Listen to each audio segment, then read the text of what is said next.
बगैर किसी कोटिंग के इतने क्रिस्पी आलू के स्नैक्स, ये देखकर आप भी हैरान रह जाएंगे। अस्सलामुअलैकुम, मैं हूँ सुमैया और आपको वेलकम करती हूँ नेमतें बेशुमार चैनल में। आज हम बनाएंगे आलू और ब्रेड से बहुत ही आसान और मज़ेदार स्नैक्स। तो चलिए शुरू करते हैं मज़ेदार सी रेसिपी बनाना। तो यहाँ पे सबसे पहले 3 अदद उबले हुए आलू को पहले बॉईल कर लिया था और अब इन्हें ग्रेटर की मदद से अच्छी तरह से ग्रेट कर लें।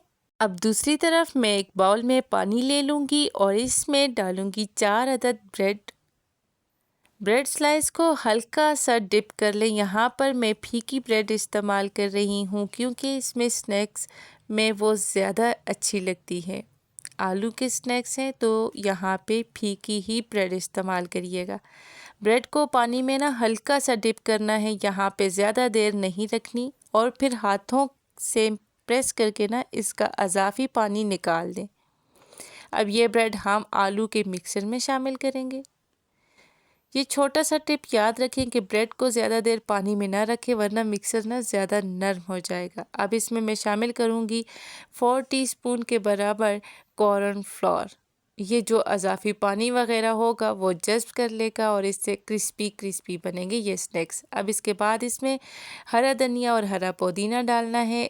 तो अब बारी है इसमें चटपटे मिसालों की। इसमें जाएगा 2 टीस्पून नमक, 1 टीस्पून इसमें सूखा धनिया, 1 टीस्पून इसमें गया है सफ़ेद जीरा, चुटकी भर हल्दी, 1 टीस्पून काली मिर्च पाउडर, 1 टीस्पून इसमें जाएगा चिकन पाउडर, अगर है तो ये लाजमी ऐड करिएगा, और यहाँ पे हाफ़ टी स्पून जाएगा लाल मिर्च पाउडर का। आखिर में तकरीबन मैं इसमें डालूँगी 2 टीस्पून कुकिंग ऑयल के। ये सारे मिसाले मिलकर ना इस स्नैक्स को बहुत ही ज़बरदस्त फ्लेवर देंगे।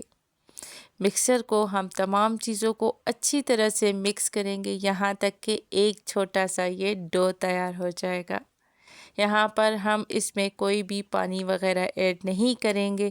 यही वजह है कि ये स्नैक्स बग़ैर कोटिंग के भी बहुत क्रिस्पी बनेंगे। अब हाथों को हम ग्रीस कर लेंगे ऑयल के साथ, और जिस पे हम ये बेलेंगे या इसे फैलाएंगे उसे भी ऑयल के साथ ग्रीस कर लेंगे। अब अच्छी तरह से हाथों की मदद से फैलाएं या कोई भी शीट रख कर आप इसे आसानी से बेल सकती हैं।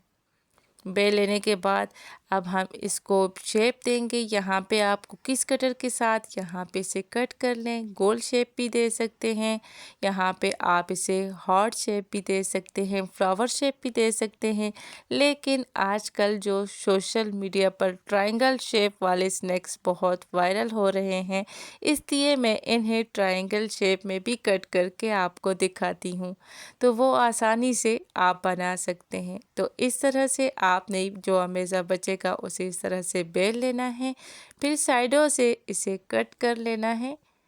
तो ये देखिए इस तरह से लाजमी बनाइएगा, बहुत ही अच्छे लगते हैं।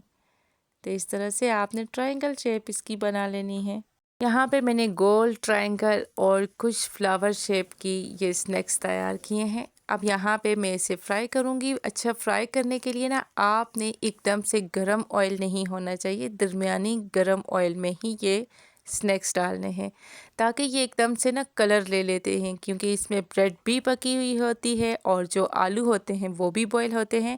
तो इसलिए इसे आपने दरमियानी सी आंच पे पकाना है ताकि ये गोल्डन कलर की भी हो जाए, क्रिस्पी भी हो जाए और अंदर से जूसी भी हों। ये बहुत ही ज़बरदस्त लगते हैं, यकीन माने एक दफ़ा आप इस तरह से जब बनाएंगी तो आपको बहुत पसंद आएंगे। तो ये देखिए कितने ज़बरदस्त से इसका कलर आ चुका है। बस ये मसला है कि यहाँ पे अगर नॉन स्टिक होगा पैन तो बिल्कुल भी नहीं चिपकेगा। तो ये देखिए दूसरी तरफ से भी इसे अच्छी तरह से गोल्डन कर लेंगे, और गोल्डन करने के बाद आपको मैं इसकी फ़ाइनल लुक भी दिखाऊंगी। तो देखते देखते यहाँ तक अगर आपने वीडियो देख ही ली है, तो अगर आपको ये रेसिपी पसंद आई हो तो मेरे चैनल को सब्सक्राइब कर लीजिए। आपकी तरफ से प्यार होता है, मोहब्बत होती है, और सबसे बढ़कर मेरी हौसला अफजाई भी होती है। अगर है आपकी कोई फरमाइश तो जल्दी से वो भी बता दें, इंशाल्लाह मैं वो रेसिपी भी आपके साथ ज़रूर शेयर करूँगी। तो ये देखिए मज़ेदार से ये क्रिस्पी से पोटैटो स्नैक्स तैयार है। अब इसी तरह मैं सारे स्नैक्स को तैयार कर लूँगी और आपको चेक भी करवाऊँगी कि ये कितने क्रिस्पी बने हैं। तो ये देखिए माशाल्लाह हमारे क्रिस्पी आलू स्नैक्स बिल्कुल तैयार हैं। देखने में जितने खूबसूरत लग रहे हैं, यकीन करें खाने में इससे भी ज़्यादा मज़ेदार हैं। तो ये देखिए माशाल्लाह बहुत ही क्रिस्पी, सुने इसकी क्रिस्पी सी आवाज़। यही है इस रेसिपी की असल ख़ास बात कि ये बाहर से क्रिस्पी और अंदर से जूसी तैयार होते हैं। अगर आपको ये रेसिपी पसंद आई हो तो मेरे वीडियो को लाइक करें, चैनल को सब्सक्राइब करें, अपने दोस्तों और फैमिली के साथ ज़रूर शेयर करें। मिलते हैं अगली मज़ेदार सी रेसिपी के साथ, तब तक के लिए अल्लाह हाफ़िज़, फ़ी अमानिल्लाह।